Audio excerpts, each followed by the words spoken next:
Bahujan Samaj party की आज 8वीं विधानसभा को बहन जी यहाँ पर संबोधित करने के लिए यहाँ पहुंच रही हैं और अब हमारे साथ में मौजूद है यहाँ पर मध्य प्रदेश अध्यक्ष पिप्पल जी मौजूद है यहाँ पर। सबसे पहले सर समता न्यूज में स्वागत। धन्यवाद भाई। 8वीं रैली को बहन जी सुप्रीमो यहाँ पर एक चुनावी रैली को संबोधित करने के लिए यहाँ पहुंच रही हैं, किस नजरिए से देखते हैं सर इस एक चुनावी रैली में जिस तरह से तैयारी चल रही है? देखिए, बहुजन समाज पार्टी के कार्यकर्ता अनुशासित कार्यकर्ता हैं और जो समर्थक हैं और शुभचिंतक हैं, वोटर हैं, वो इस बार हर सीट को जीतने में लगे हुए हैं और इसके लिए कार्यकर्ता पोलिंग बूथ तक मेहनत कर रहे हैं। और माननीय बहन जी ने भी इस बार मध्य प्रदेश पर विशेष नज़र रखी हुई है और उसी कड़ी में माननीय बहन जी ने पहली बार इतनी रैलियां मध्य प्रदेश में की हैं।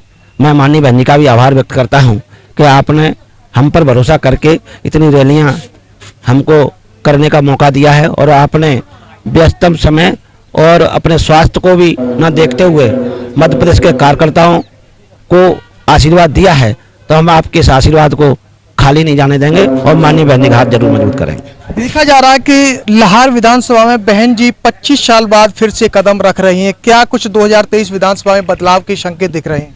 लाहौर विधानसभा में यहाँ पर अपने आप को बिल्कुल 30 बार का समझने वाले नेता रहते हैं जो चुनाव जीतते आ रहे हैं।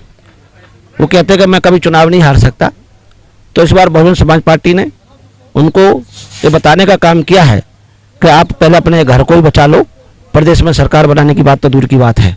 और उनके कई बार अनर्गल बयान इस भिंड की धरती पर बहुजन समाज पार्टी के नेता के प्रति आते रहे हैं। हर कोई आदमी अपने गलेवान में झाँक कर नहीं देखता है, अपनी पार्टी के चाल और चरित्र के बारे में नहीं देखता है कि हमारी पार्टी किस चरित्र की है, उनके नेता किस चरित्र के हैं और वो कैसा माहौल बनाने का काम करते हैं। ना मानो तो उनके ही पार्टी के पहले नेता थे नागौर से पूर्व विधायक यादवंत सिंह जी, उनका वीडियो देखिए किस तरीके से उन्होंने अपने जो पूर्व के उनके नेता थे और उनका टिकट काटा और किस तरह से पैसा लेकर दूसरे को टिकट दिया, वो उन्हीं से जाकर पूछे। जब उनकी पार्टी में जो चीज़ होती है वो दूसरी पार्टी की तरफ इशारा करते हैं, जबकि बहुजन समाज पार्टी धन्ना सेठों के सहयोग से नहीं चलती है, ना ही धन्ना सेठों से कोई चंदा लेती है।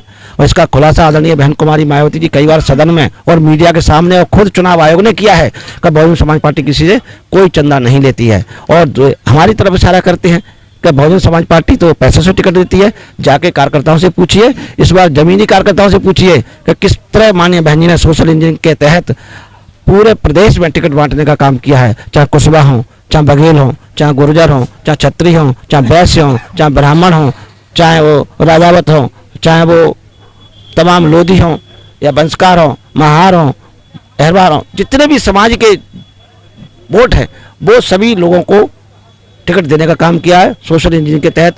और गरीब से गरीब कार्यकर्ता को भी पार्टी ने इस बार चुनाव लड़ने का काम किया है। एक कार्यकर्ता तो जबलपुर में साइकिल से प्रचार कर रहा है कम से कम पिछले 10 साल से, और उस कार्यकर्ता को भी माननीय बहन जी ने, जिसका नाम दिनेश कुशवाहा, एडवोकेट दिनेश कुशवाहा है, जबलपुर से चुनाव लड़ रहे हैं, वो साइकिल से ही प्रचार कर रहा है। पर उसकी पॉपुलरिटी इतनी बढ़ गई है कि सामने लोगों की नींद हराम है कि ये आदमी कहीं हमारे समीकरण ना खराब कर दे। तो माननीय बहन जी ने ऐसे ऐसे कार्यकर्ताओं 25-25 साल के युवा बहनों को भी टिकट दिया माननीय बहन जी ने। सागर से इस जाकर चुनाव लड़ रही है, तो कहीं ना कहीं माननीय बहन जी ने इस बार सर्वधर्म और युवा से लेकर बुजुर्गों तक और सोशल इंजीनियरिंग के तहत हर समाज के लोगों का हित ध्यान में रखा है।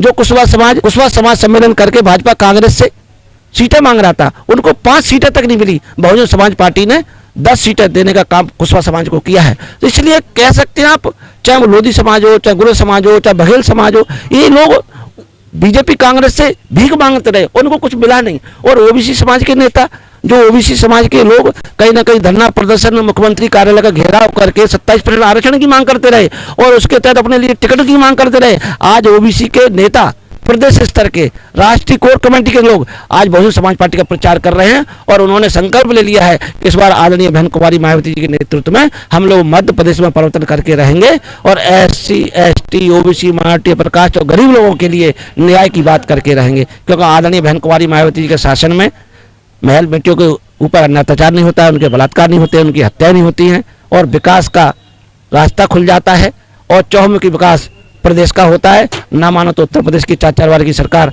आदरणीय बहन कुमारी मायावती जी की रही है, और उसमें आप जाकर देख सकते हैं। और वही नीति और वही लॉ एंड ऑर्डर और वही बहन बेटियों की सुरक्षा, मान सम्मान, शिक्षा पर विशेष ध्यान दिया जाएगा। किसानों को खाद, बिजली, पानी के, और जो भूमिहीन किसान है उनको जमीन के पट्टे, क्योंकि लाखों हेक्टेयर जमीन इस मध्य प्रदेश में खाली पड़ी हुई है। तो ऐसी जमीनों का अपराधियों में या माफियाओं में बांटने का काम नहीं किया जाएगा। ऐसी जमीनों का गरीब किसानों में या भूमिहीन लोगों को देने का काम किया जाएगा। और जो करोड़ों की तादाद में बेरोजगार घूम रहे हैं तो उनके लिए रोजगार के भी समुचित व्यवस्था करने का भी काम होगा। लॉ एंड ऑर्डर दुरुस्त होगा, बहन बेटियों की सुरक्षा होगी, और शिक्षा पर विशेष जोर दिया जाएगा। वो भी फ्री में शिक्षा माननीय बहन जी ने देने का काम ऐलान किया है कि इस बार हमारा कोई भी गरीब बच्चा अच्छे स्कूलों में पढ़ने का काम करेगा।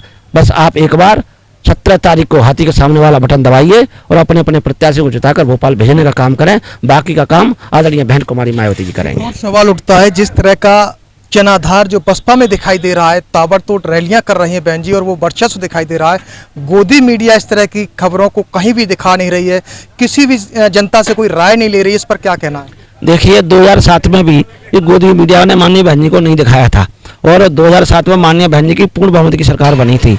फिर इस मीडिया ने माननीय बहन जी से माफ़ी मांगी थी। तो यही मीडिया इस 2023 में भी माफ़ी मांगने का काम करेगा। हम उनसे बस यही कहते हैं कि उनको सद्बुद्धि दे और सही आंकलन और सही सर्वे करके बहुजन समाज पार्टी की रिपोर्ट पेश करें, ऐसी हम उम्मीद करते हैं। तो ये थे हमारे मध्य प्रदेश प्रदेश अध्यक्ष रमाकांत पिप्पल जी थे, जिन्होंने लाहौर विधानसभा को लेकर के तमाम गतिविधियों पर प्रकाश डाला। और बहन जी सुप्रीमो मायावती जो कि 8वीं विधानसभा को यहाँ पर चुनावी रैली को संबोधित करने के लिए यहाँ पहुंच। इस खबर को देखने के बाद क्या है आपकी राय, नीचे दिए गए कमेंट बॉक्स में दीजिए अपनी राय। ऐसी तमाम बड़ी खबरों को देखने के लिए जुड़े रहिए हमारे साथ। खबर अच्छी लगे तो लाइक कीजिए और शेयर कीजिए, और हाँ, चैनल को सब्सक्राइब कर घंटे वाली बटन को दबाना ना भूलिए। फिर आते हैं आपके बीच कुछ खास खबरों के साथ। तब तक के लिए नमस्कार, जय भीम।